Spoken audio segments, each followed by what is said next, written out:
Hi ಎಲ್ಲರಿಗೂ ನಮಸ್ಕಾರ, welcome. ನಾನು ಇವತ್ತೊಂದು ಒಳ್ಳೆ ಟೇಸ್ಟ್ ಆದ ಡಿಫ್ರೆಂಟ್ ಆದ ವೆಜಿಟೇಬಲ್ ಪಕೋಡ ರೆಸಿಪಿನೇ ನಿಮಗೆ ತೋರಿಸ್ತಾ ಇದ್ದೀನಿ. ಈ ಪಕೋಡ ಬಂದು ತುಂಬ ಟೇಸ್ಟ್ ಆಗಿರುತ್ತೆ. ಸ್ಪ್ರಿಂಗ್ ಆನಿಯನ್ ಎಲ್ಲ ಹಾಕಿ ಮಾಡಿರೋದು, ವೆಜಿಟೇಬಲ್ಸ್ ಎಲ್ಲ ಬಾಯ್ಲ್ ಮಾಡ್ಕೊಂಡು ಮಾಡಿದ್ದೀನಿ. ವೆಜಿಟೇಬಲ್ ಸ್ನ್ಯಾಕ್ಸ್ ರೆಸಿಪಿ ನಾನು ಬಿಟ್ಟಿದ್ದೆ, ಇದು ವೆಜಿಟೇಬಲ್ ಪಕೋಡ ರೆಸಿಪಿ. ಒಳಗಡೆ ಒಂದು ಸಾಫ್ಟ್ ಆಗಿ, ಮೇಲ್ಗಡೆ ಒಂದು ಕ್ರಿಸ್ಪಿ ಆಗಿರುತ್ತೆ, ತಿನ್ನೋದಕ್ಕೆ ಟೇಸ್ಟ್ ಆಗಿರುತ್ತೆ. ಖಂಡಿತ ನೀವು ಟ್ರೈ ಮಾಡಿ. ಟೀ ಜೊತೆ ಊಟದ ಜೊತೆ ಆಗಲಿ, ಇಲ್ಲ ಅಂತ ಹೇಳಿದ್ರೆ ನಾವು ಒಂದು ನಾಷ್ಟದ ರೀತಿ ಆದರೂ ತಿನ್ಬೋದು, ಅಷ್ಟು ಟೇಸ್ಟ್ ಆಗಿರುತ್ತೆ. ಹೇಗೆ ಮಾಡೋದು, ಏನೇನೆಲ್ಲ ಬೇಕು, ಯಾವ ರೀತಿ ಮಾಡಿದ್ರೆ ಟೇಸ್ಟ್ ಆಗಿರುತ್ತೆ ಅಂತ ನೋಡೋಣ ಬನ್ನಿ.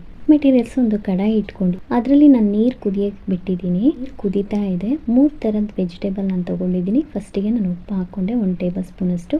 ಕ್ಯಾರೆಟನ್ನು ನಾನು ಚಿಕ್ಕ ಚಿಕ್ಕಕ್ಕೆ ಕಟ್ ಮಾಡಿ ಹಾಕ್ಕೊಂಡಿದ್ದೀನಿ. ಹಾಗೆ ಆಲೂಗೆಡ್ಡೆ ಕೂಡ, 1 ಆಲೂಗೆಡ್ಡೆ, 1 ಕ್ಯಾರೆಟ್, ಒಂದು ಸ್ವಲ್ಪ ಬೀನ್ಸ್, ಅದನ್ನು ಕೂಡ ಚಿಕ್ಕ ಚಿಕ್ಕಕ್ಕೆ ಕಟ್ ಮಾಡಿ ಹಾಕ್ಕೊಂಡೆ. ಇದು 3 ಚೆನ್ನಾಗಿ ಬೇಯಬೇಕು. ಇದನ್ನು ಚೆನ್ನಾಗಿ ಫಸ್ಟ್ ಬಾಯ್ಲ್ ಮಾಡ್ಕೋಬೇಕು. ಈಗ ನೋಡಿ ಬೆಂದಿದೆ. ಇದನ್ನು ಒಂದು ಸ್ಟೈನರಲ್ಲಿ ಹಾಕಿ ಬಿಸಿ ಹೋಗೋದಕ್ಕೆ, ಹಾಗೆ ಅದರಲ್ಲಿ ನಾವು ಬೆಂದಿರುವಂಥ ನೀರು ಕೂಡ ಬಿಸಿ ಹೋಗೋದಕ್ಕೆ ಹೀಗೆ ಬಿಡ್ತೀನಿ. ಗಾಜಿನ ಬೌಲ್ ತಗೊಂಡಿದ್ದೀನಿ, ಅದಕ್ಕೆ ನಾನು ಬಾಯ್ಲ್ ಮಾಡ್ಕೊಂಡಿದ್ದ ವೆಜಿಟೇಬಲ್ಸ್ ಹಾಕ್ಕೊಂಡು ಅದನ್ನು ಕೂಡ ಸ್ವಲ್ಪ ಹೊತ್ತು ಹಾಗೆ ಹರಡಿಸಿ ಬಿಟ್ಕೊಳ್ತಿದ್ದೀನಿ. ಈಗ ಇದಕ್ಕೆ ನಾನು ಸ್ಪ್ರಿಂಗ್ ಆನಿಯನ್ ಅದು ಫುಲ್ ಆಗಿ ನಾನು ಕಟ್ ಮಾಡಿ ತಗೊಂಡಿದ್ದೀನಿ. ಒಂದು ಸ್ವಲ್ಪ ಹಸಿಮೆಣಸು, ಅದಕ್ಕೆ ಕೆಂಪಾಗಿರುವಂಥ ಹಸಿಮೆಣಸನ್ನ ನಾನು ಸಣ್ಣಕ್ಕೆ ಕಟ್ ಮಾಡಿ ತಗೊಂಡಿದ್ದೀನಿ. ತುಂಬ ಚಿಕ್ಕ ಚಿಕ್ಕದಾಗಿ. ಹಾಗೆ ಶುಂಠಿ ಒಂದು ಸಣ್ಣ ಪೀಸ್, ಒಂದು 4-5 ಎಸಳು ಬೆಳ್ಳುಳ್ಳಿ ಚಿಕ್ಕಕ್ಕೆ ಕಟ್ ಮಾಡಿ, ಹಾಗೆ ಒಂದು ಸ್ವಲ್ಪ ಕೊತ್ತಂಬರಿ ಸೊಪ್ಪು ಅದು ಕೂಡ ಹಾಕ್ಕೊಂಡೆ. ಇದೆಲ್ಲ ಚೆನ್ನಾಗಿ ಮಿಕ್ಸ್ ಮಾಡ್ಕೊಳ್ಳೋದಿದೆ. ಇದಕ್ಕೆ ಒಂದು ಸ್ವಲ್ಪ ಜೀರಿಗೆ, ಇದಕ್ಕೆ ಒಂದು 3 ಟೇಬಲ್ ಸ್ಪೂನ್ ಅಷ್ಟು ಕಾರ್ನ್ಫ್ಲವರ್ ಹಾಕ್ಕೊಳ್ತಾ ಇದ್ದೀನಿ. ಒಂದು ಸ್ವಲ್ಪ ಕಾಳು ಮೆಣಸು ಪೌಡರ್, ಅದಕ್ಕೆ ಹಳದಿ ಪೌಡರ್ ಕೂಡ ಒಂದು ಸ್ವಲ್ಪ ಹಾಕ್ಕೊಂಡಿದ್ದೀನಿ. ಇದನ್ನೆಲ್ಲ ಚೆನ್ನಾಗಿ ಮಿಕ್ಸ್ ಮಾಡಿಕೊಂಡೆ, ನೀರು ಹಾಕದೆ ಮಿಕ್ಸ್ ಮಾಡಿಕೊಂಡೆ, ಯಾಕಂದರೆ ಅದು ಬಾಯ್ಲ್ ಮಾಡಿದ ವೆಜಿಟೇಬಲ್ ಎಲ್ಲ. ಹಾಗಾಗಿ ಬೌಲ್ ಇಟ್ಕೊಂಡಿದ್ದೀನಿ. ಈ ಬೌಲಿಗೆ ನಾನು ಕಡಲೆ ಹಿಟ್ಟು ಹಾಕ್ಕೊಳ್ತಾ ಇದ್ದೀನಿ. 3 ಟೇಬಲ್ ಸ್ಪೂನ್ ಅಷ್ಟು ಕಡಲೆ ಹಿಟ್ಟು ಹಾಕ್ಕೊಂಡು 1 ಟೇಬಲ್ ಸ್ಪೂನ್ ಅಷ್ಟು ರೆಡ್ ಚಿಲ್ಲಿ ಪೌಡರ್, ಒಂದು ಸ್ವಲ್ಪ ಕಾಳುಮೆಣಸು ಪೌಡರ್, ಸ್ವಲ್ಪ ಉಪ್ಪು ಕೂಡ ಹಾಕ್ಕೊಂಡೆ. ಇದನ್ನು ಚೆನ್ನಾಗಿ ಮಿಕ್ಸ್ ಮಾಡ್ಕೊಳ್ತೀನಿ. ಸ್ವಲ್ಪ ಗಂಟಾಗಿರುತ್ತೆ, ಹಾಗಾಗಿ ಇದನ್ನು ಹೊಡೆದು ಚೆನ್ನಾಗಿ ಮಿಕ್ಸ್ ಮಾಡಿಕೊಂಡೆ. ಸ್ವಲ್ಪ ನೀರು ಹಾಕಿ ಮಿಕ್ಸ್ ಮಾಡ್ಕೋಬೇಕು.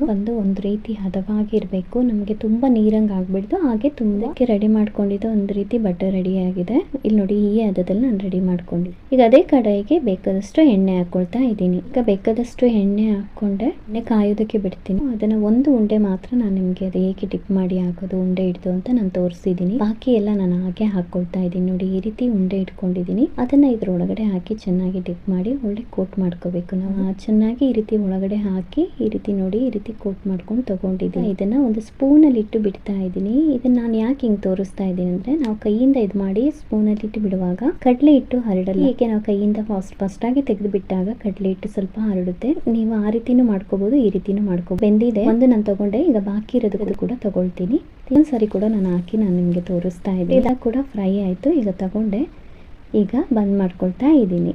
ನಾನೊಂದು ಡಿಫ್ರೆಂಟ್ ಆದ ಪಕೋಡ ರೆಸಿಪಿನೇ ನಿಮಗೆ ತೋರಿಸಿದ್ದೀನಿ. ಖಂಡಿತ ಟ್ರೈ ಮಾಡಿ ತಿಂದು ನೋಡಿ ಹೇಗಿದೆ ಅಂತ ನನಗೆ ಕಮೆಂಟ್ ಬಾಕ್ಸಲ್ಲಿ ತಿಳಿಸಿ. ಹಾಗೆ ನನ್ನ ಚಾನಲ್ಗೆ ಸಬ್ಸ್ಕ್ರೈಬ್ ಆಗಿ. ಈ ವಿಡಿಯೋ ನಿಮಗೆ ಇಷ್ಟ ಆದರೆ ಲೈಕ್ ಮಾಡಿ, ಶೇರ್ ಮಾಡಿ, ಕೆಳಗೆ ಕಾಣೋ ಬೆಲ್ಲೈಕನ್ ಕ್ಲಿಕ್ ಮಾಡಿ. ಹೀಗೆ ಮಾಡೋದ್ರಿಂದ ನಾನು ಹಾಕೋ ವಿಡಿಯೋ ಎಲ್ಲ ನೋಟಿಫಿಕೇಶನ್ ನಿಮಗೆ ಸಿಗುತ್ತೆ. ಮತ್ತೊಂದು ವಿಡಿಯೋದಲ್ಲಿ ಮತ್ತೊಂದು ರೆಸಿಪಿಯೊಂದಿಗೆ ನಾನು ನಿಮಗೆ ಸಿಗ್ತೀನಿ. ಈಗಾಗಲೇ ನೀವು ಕೊಡ್ತಾ ಇರೋ ಸಪೋರ್ಟಿಗೆ ತುಂಬ ಧನ್ಯವಾದಗಳು.